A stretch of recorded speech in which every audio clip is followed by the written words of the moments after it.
Hello everyone, সবাই কেমন আছেন? আজকে আপনাদের সাথে শেয়ার করব গরুর বট বা বুড়ি ভাজা বলছি কারণ আজকে আমি স্ট্রিট ফুডের মামাদের মতো ভাজা করে কুক করব। আপনারা সেম রেসিপি ফলো করে মাকু গরু বা খাসির বুড়ি রান্না করে নিতে পারেন। এই বুড়ি ভাজা আপনারা পোলাও, গরম গরম সাদা ভাত, রুটি যে কোনো কিছুর সাথে খেতে পারেন। গরুর বুড়ি পছন্দ করে না এমন মানুষ খুবই কমই আছে। বুড়ি পরিষ্কার করা ঝামেলার হলেও খেতে কিন্তু সবাই পছন্দ করে, তবে অনেকেই আবার বলেন বুড়ি বোনা থেকে বাজে স্মেল আসে। এইভাবে একবার রান্না করে দেখেন, কোনো বাজে গন্ধ পাবেন না। তো চলেন রেসিপি শুরু করা যাক।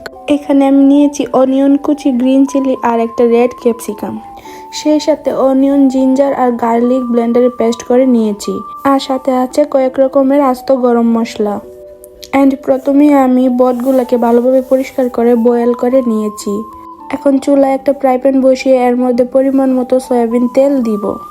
এরপর দিচ্ছি পেঁয়াজ কুচি। পেঁয়াজটাকে হালকা বাদামি রঙের করে ভেজে নিব। পেঁয়াজ কুচি অলমোস্ট 90% ভাজা হয়ে গেলে এর মধ্যে দিব গ্রিন চিলি। পেঁয়াজ আর গ্রিন চিলি আরো কিছুক্ষণ ভেজে এর মধ্যে দিয়ে দিব পেস্ট করা মশলা। এই পেস্ট করা মশলার সাথে আমরা কোনো পানি ইউজ করব না।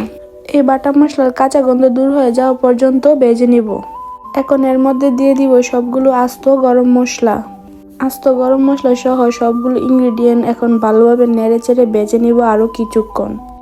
এই পর্যায়ে আমরা পানি ইউজ করছি। এখন পানি দেওয়ার কারণ হচ্ছে এখন আমরা গুঁড়া মশলা দিব, আর গুঁড়া মশলাগুলো দেওয়ার আগে অল্প পরিমাণে পানি দিয়ে নিলে গুঁড়া মশলাগুলো আর পুড়ে যাওয়ার কোনো চান্স থাকে না। এখন একে একে মরিচ গুঁড়া, হলুদ গুঁড়া, ধনিয়া গুঁড়া, জিরা গুঁড়া আর পরিমাণ মতো লবণ দিচ্ছি। এখানে আমি মরিচ গুঁড়াটা একটু বেশি ইউজ করেছি। এই ভাজা বটের সাথে একটু জাল না হলে ভালো লাগে না। সবগুলো মশলা দিয়ে ভালোভাবে নেড়েচেড়ে মিশিয়ে আরো কিছুক্ষণ কষিয়ে নেব।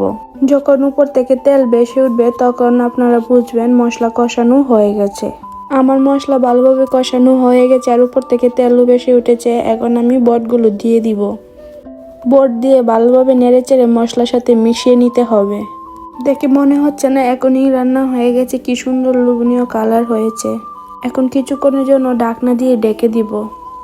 এরপর ঢাকনা উঠিয়ে কিছুক্ষণ পর ভালোভাবে নেড়েচেড়ে নিতে হবে যেন নিচ থেকে লেগে না যায় বা পুড়ে না যায়। এখানে আমরা এক্সট্রা কোনো পানি দেইনি, সেজন্য পুড়ে যাওয়ার সম্ভাবনা থাকতে পারে। তাই চুলার আঁচ ব্যালেন্স রেখে আস্তে আস্তে ভালোভাবে নেড়েচেড়ে ভেজে নিতে হবে।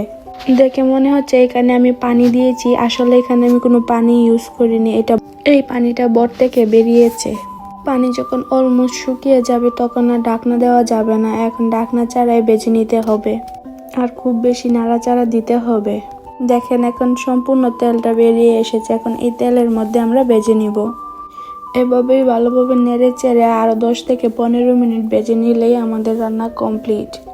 আমার বট ভাজা কুক করা কমপ্লিট। আজকের রেসিপি এই পর্যন্তই। সবাই ভালো থাকবেন।